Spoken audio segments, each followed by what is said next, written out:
Thank you, Master Ceremonies, ladies and gentlemen, and my most beautiful guests and listeners this evening. Settle down, get comfortable a little bit, put your backs against the chair, relax, and allow me to tell you a story of a little girl who dreamed of fairy tales. Once upon a time, there was a little girl at the age of 12 to 13, and she dreamed of fairy tales. She dreamed of the twinkling lights, the ball gowns, the scent of roses in the air, and the hum of music. Lucky for her, she goes to a school that hosted prom nights, not once, but twice, for the 9th and 10th graders every year. Prom nights would include things like dance, dinner, ball gowns, awards towards the end to award the prom king, queen, and the best dressed. But that wasn't relevant at this moment. What was relevant was when our young dreamer finally got to the 9th grade and she was finally of age. She was ecstatic to finally go to her first prom. She was so excited, but she had to get a few things done first. The gown, the hair, and the makeup. First up on our list, we've got the gown. Now, our young dreamer had a beautiful vision of a gown. The theme for that night was pink. So our dreamer's vision was to have this beautiful chiffon long sleeve dress that clasped around her ring finger and cascaded the rest of the cloth down to the floor, along with the rest of her dress that was wrapped around her waist all the way down to her toes. It was going to be exquisite. And our young dreamer was so excited that she printed out copies and references on how the dress would look like. She took those copies, and her mom went to the recommended tailor, who they call Tita. So when they sat down on that table, her mom and Tita were talking for a while, and next thing she knew it, her mom asked her to show the papers to Tita. And in a moment, Tita began to sketch out the draft of how the dress would look like. And when our dreamer looked at that draft, this wasn't what she dreamed. This wasn't what she envisioned. There was no long sleeve dress that cascaded down to the floor. It was just long sleeves, cloth, and that's it. And it wasn't what she imagined. She looked at her mom, and her mom told her, let's just keep it like this. It's easier for Tita to do. So our dreamer looked at that draft, and she wanted to say something. She didn't know what to say. She didn't know how to say it. And she didn't want to hurt anyone's feelings by saying, no, this wasn't what I wanted. So our dreamer just looked at the paper, took a deep breath, and said, okay. Gown, check. Next up on our list is hair and then makeup.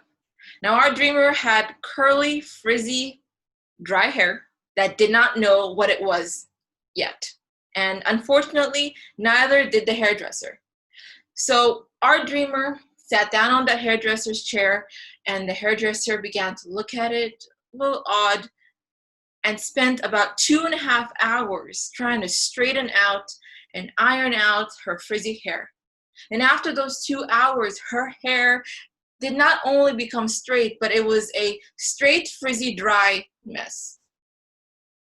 So the hairdresser took her hair, sliced it, and divided it in half horizontally, leaving the top bit, putting that top bit in a bun, and leaving the rest to cascade down into its frizzy, dry mess.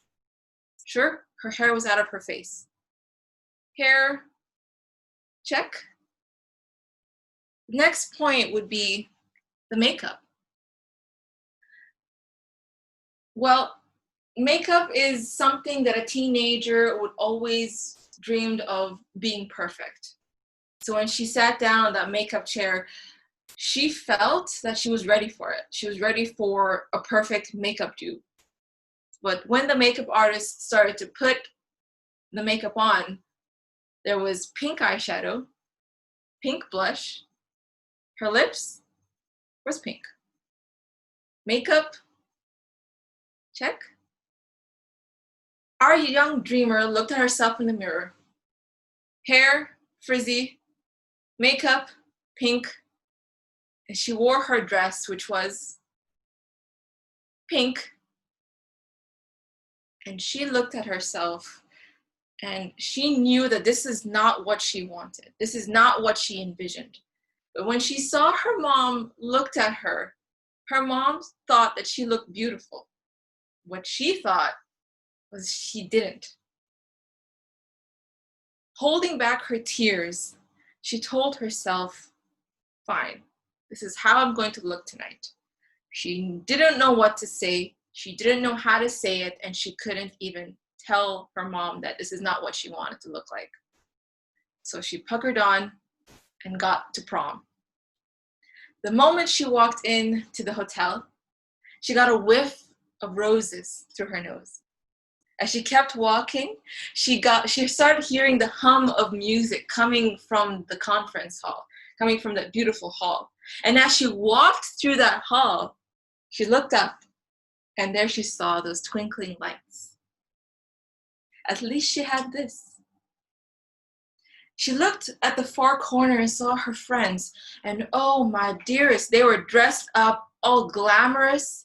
Their hair was perfectly straight, curled and sleek. Their dresses were extravagant, and they really were really beautiful. They accentuated their own teenage bodies.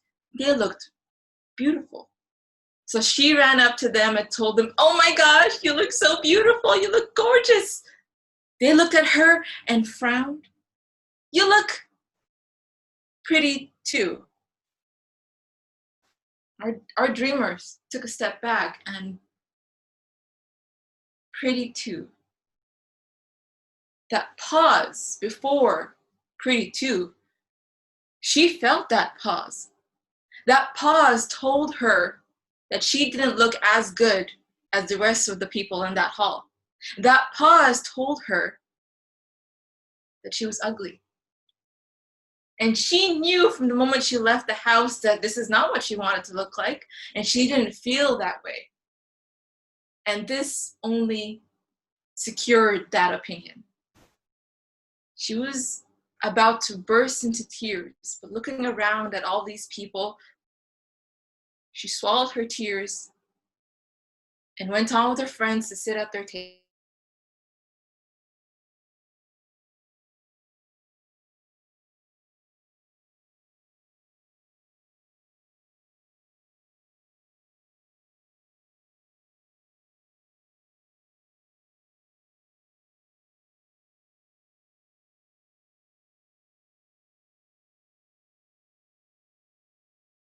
And go to dance on the dance floor.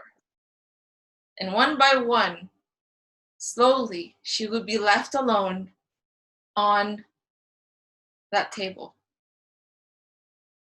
She was left there for 20 minutes, 30 minutes, an hour. She was trying to smile at her friends and watching them as they danced and seeing how they danced with their crushes and seeing how they made a fool of themselves. She tried to smile and she tried to feel okay, but she couldn't help but feel the tears start to trickle down her face, knowing that she wasn't good enough. She was alone and she was turning into a wallflower. It wasn't until she saw from the corner of her eye a young boy coming towards her, and he held his hand out and indicated, "Come, let's dance." With sparks in her eyes, she took his hand and they went to the dance floor. She didn't know this guy. They didn't really talk except for saying, "Are you having a good night tonight?" She said, "Yes, thank you." And the moment he escorted her back to her table, she felt she felt special for just one song. But as she sat down, that feeling of feeling special immediately went away, because when she sat down, she looked around and she was alone. Throughout the night, she danced with no one except for that one time.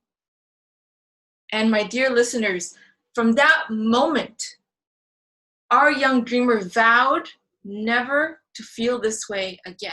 She vowed to say yes and to know how to say no. And then when the next prom came to be, she decided that was going to be a beautiful prom. She decided that she was going to be a beautiful butterfly. And the moment when the social dancing came to be in the next prom, a year later, she got up from her seat and took it upon herself to ask people to dance. She danced the night away, and she was a wallflower no more, but a social butterfly. And from that day, from that night, until this moment, that vow of saying yes and learning how to say no still stuck with her. And this is how she bloomed from a wallflower into a butterfly. Back to you.